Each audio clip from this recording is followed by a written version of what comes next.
जिया मोर नाचे, सपना माँ हमरे संग संग बाचे।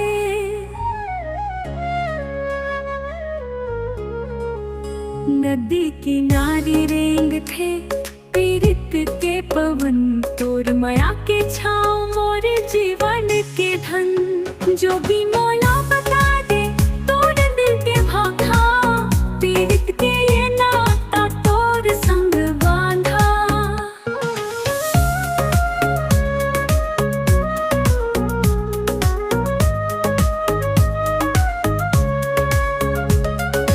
कंचन के घटा माँ चमके तोर रूप, बोल तोर मीठा लगे गजब के सुरूप।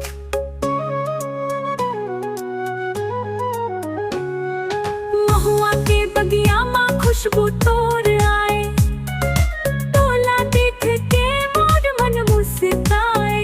जोगी मोला बता दे तोर दिल के भाखा, पीरित के ये नाता तोर संग बांधा। जोगी मोला बता दे तोर दिल के भाखा, पीरित के ये नाता तोर संग बांधा।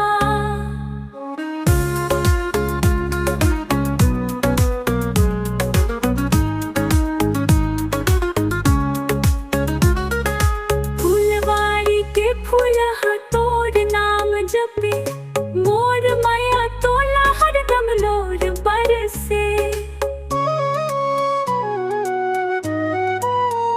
संग तोर चल हूँ जिंदगी भर रिंग हूँ, तोला हर पल अपन दिल माँ संग धर हूँ। जोगी मोला बता दे तोर दिल के भाखा, पीरित के ये नाता तोर संग बांधा।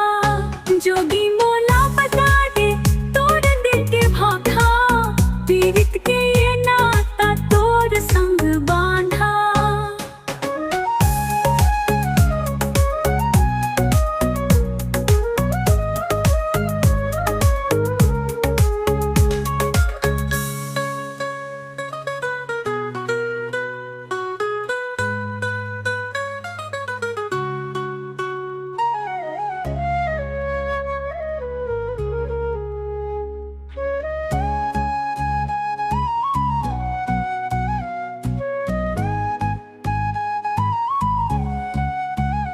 फुलवारी के फूल तोर नाम जपे, मोर माया तोला हर दम लोर बरसे।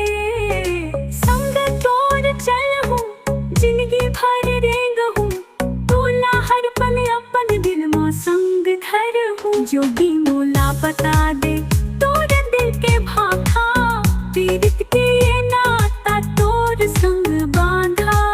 जोगी मोला बता दे तोर दिल के भाखा, पीरित के